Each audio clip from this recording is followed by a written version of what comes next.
नमस्कार, बहुत स्वागत है आपका। आंवला नवमी कार्तिक माह के शुक्ल पक्ष की नवमी तिथि को होती है। आंवला नवमी के दिन व्रत रखकर आंवले के पेड़ और भगवान श्री हरि विष्णु की पूजा करने का विधान है। आंवला नवमी के दिन अगर आप व्रत रखते हैं, पूजा करते हैं तो अक्षय पुण्य की प्राप्ति होती है।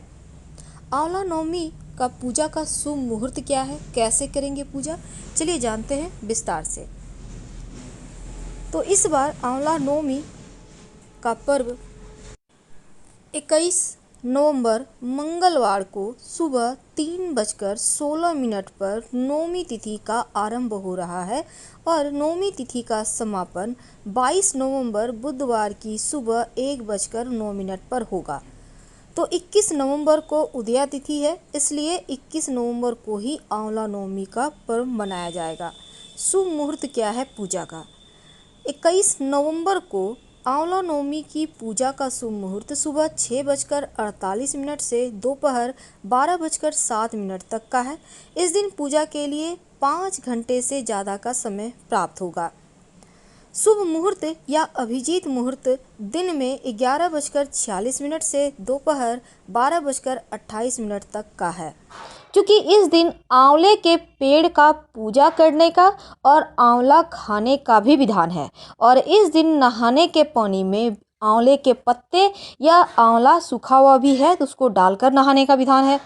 ऐसा माना जाता है कि इस दिन आंवला का सेवन विभिन्न तरह के से करने से पूरे साल आपका स्वास्थ्य अच्छा रहता है और सुख सौभाग्य आपका बढ़ता है। इस दिन किया गया दान, जप इत्यादि भी कभी भी खाली नहीं जाते और आपके कष्टों से मुक्त भी करता है। इस दिन बहुत बार आपने पहले ज़माने में सुना होगा, आंवले के नीचे खाना बनाकर लोग खाते भी हैं, औरों को भी खिलाते हैं। और इस दिन गुप्त दान करने का विधान है। एक होता है सीताफल या कुम्हड़ा इसको कहते हैं, तो वाइट कलर का होता है, उसमें लोग सोना चांदी या पैसा गुप्त रूप से छिपाकर दान करते हैं और ये पुराने ज़माने से चला आ रहा है। शास्त्रों में अक्षय नवमी के दिन, आंवले नवमी के दिन आंवला का वृक्ष का पूजा भी होता है और ऐसा माना जाता है कि भगवान श्री हरि विष्णु और भगवान शिव का निवास होता है आंवले के पेड़ में।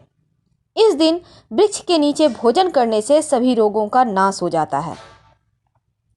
माता लक्ष्मी ने सबसे पहले आंवले गाछ का पूजन किया था, ऐसा हमारे शास्त्रों में वर्णन आता है। वैसे आप चाहें तो इसी दिन घर में आंवला का पेड़ लाकर गमले में भी लगा सकते हैं। आंवला नवमी पर आंवले के वृक्ष की पूजा और इस वृक्ष के नीचे भोजन करने से माँ लक्ष्मी की कृपा विशेष रूप से बरसती है, क्योंकि पौराणिक कथा के अनुसार एक बार माँ लक्ष्मी पृथ्वी पर भ्रमण करने आई। धरती पर आकर भगवान विष्णु एवं शिव की पूजा एक साथ करने की उनकी इच्छा हुई, तो लक्ष्मी जी ने सोचा कि एक नारायण और शिव की पूजा कैसे हो सकती है।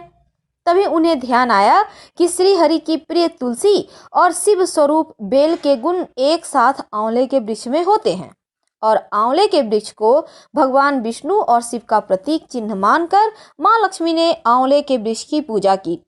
पूजा से प्रसन्न होकर भगवान विष्णु और शिव प्रकट हुए और माँ लक्ष्मी ने आंवले के वृक्ष के नीचे भोजन बनाकर श्री हरि विष्णु और भगवान शिव को भोजन कराया। इसके बाद स्वयं भोजन किया। तो आंवला नवमी के दिन सुबह सुबह स्नान करके आंवले के वृक्ष की पूजा करने का विधान है। आंवले की जड़ में 1 लोटा जल, उसमें 1 चम्मच दूध डालकर अर्पित करें। इसके बाद अक्षत, पुष्प, धूप, दीप, नैवेद्य अर्पित करके आप विधि पूर्वक पूजा करें। फिर आंवले के वृक्ष की 7 परिक्रमा कीजिए, एक सफ़ेद धागा हाथ में लेकर, और इस समय ओम नमो भगवते वासुदेवाय या नमः शिवाय का जप करें। इसके बाद कथा जरूर सुने या फिर बोलें। ऐसा करने से अक्षय नवमी, आंवला नवमी के दिन पूजा करने से, भोजन बनाकर खाने से, या वहाँ पर नीचे में आप इस दिन बहुत सारे लोग दही चूड़ा भी खाते हैं आंवले के वृक्ष के नीचे, तो इस दिन आंवला जरूर खाना चाहिए, थोड़ा ही सही पर खाइएगा जरूर। पद्म पुराण में एक वर्णन आता है कि आंवला का फल श्री हरि को प्रसन्न करने वाला और शुभ माना गया है और इसके खाने मात्र से मनुष्य सब पापों से मुक्त हो जाता है, आयु बढ़ती है, रस पीने से धर्म बढ़ता है, जल से स्नान करने से आंवला मिलाकर पानी में डालकर नहाने से गरीबी दूर होती है। और इस दिन इसीलिए हमने कहा कि आंवला डालकर ही पानी में आप स्नान कीजिएगा।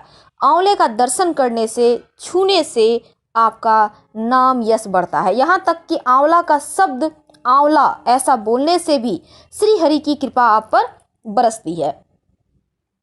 तो जहाँ आंवले का फल होता है वहाँ भगवान श्री हरि विष्णु सदा विराजमान होते हैं और उस घर में ब्रह्मा एवं स्थिर लक्ष्मी का वास होता है। तो आइए जानते हैं विशेष तौर पर कुछ खास उपाय। तो आंवला नवमी के दिन गरीबी दूर करने के लिए नहाने के पानी में आंवला डालकर जरूर नहाइए। और आंवले के वृक्ष के नीचे आप अगर भोजन करते हैं तो भगवान श्री हरि माँ लक्ष्मी की पूजा करके भोजन करें। घर में कभी पैसों की कमी नहीं होगी और आपका स्वास्थ्य भी अच्छा रहेगा। अगर किसी गरीब को या किसी ब्राह्मण को आंवला दान करें इस दिन तो आपकी समस्त मनोकामना पूर्ण होती है। आप चाहें तो पास के मंदिर में भी आंवला दान कर सकते हैं। आपको तो पता है आंवले को कनक यानी सोना का ही रूप माना जाता है, इसलिए स्वर्ण के सभी गुण आंवले में होते हैं, इसलिए इस दिन जरूर दान करना चाहिए। अगर आप आंवले के वृक्ष के नीचे भोजन करें या बनाएं तो माँ लक्ष्मी की कृपा तो होती ही है। अगर इस दिन घर में एक आंवला का पौधा लाकर लगाते हैं, अगर पहले से है तो लगाने की आवश्यकता नहीं है, लेकिन नहीं है तो लाकर लगाते हैं तो आर्थिक स्थिति अच्छी होती है, स्थिर लक्ष्मी की प्राप्ति होती है। एक विशेष उपाय जो आंवला नवमी के दिन आपको जरूर करना चाहिए, बहुत सिंपल उपाय है, ध्यान से सुनिएगा। देखिए इस दिन आप कहीं भी आपके आसपास आंवला का पेड़ है तो जाकर करें, या आप चाहें तो घर में एक गमले में खरीद कर ले आइए और लगाइए। और यहाँ पर करें, क्या करेंगे, हल्दी थोड़ा सा ले लें, उसको पानी के सहारे घोल कर थोड़ा सा गाढ़ा सा पेस्ट बनाइए। अब इस हल्दी से आंवले के पेड़ के तने में स्वस्तिक बनाइए। स्वस्तिक तो आपको आता है, और दोनों साइड 2 खड़ी रेखाएं भी दीजिएगा। ऐसा करने से घर में सुख समृद्धि बनी रहती है। अब मान लेते हैं बहुत छोटा गाछ है, पतला सा गाछ आपने लेकर अभी अभी आया है, तब कैसे बनाएंगे, तब प्रतीकात्मक रूप से आंवले के तने में बनाइए। ऐसा आप चाहें तो गमले में भी बना सकते हैं, इससे भी आपको उतना ही फल मिलेगा। ऐसा माना जाता है कि अगर कहीं पैसा फंस गया है, किसी ने पैसा ले लिया, आपको वापस नहीं कर रहा, तो आंवला नवमी के दिन चंदन और हल्दी का पाउडर दोनों मिक्स करके आंवले की जड़ में थोड़ा सा अर्पित करें।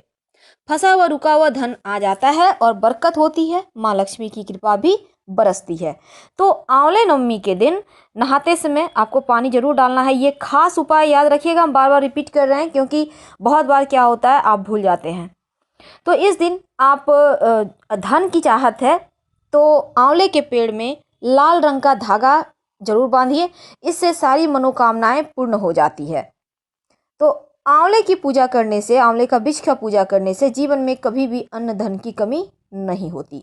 फिलहाल विदा लेंगे। हर हर महादेव। जानकारी अच्छी लगे तो लाइक कर सब्सक्राइब जरूर कीजिएगा और हम फिर मिलेंगे बहुत सारे टॉपिक के साथ। धन्यवाद।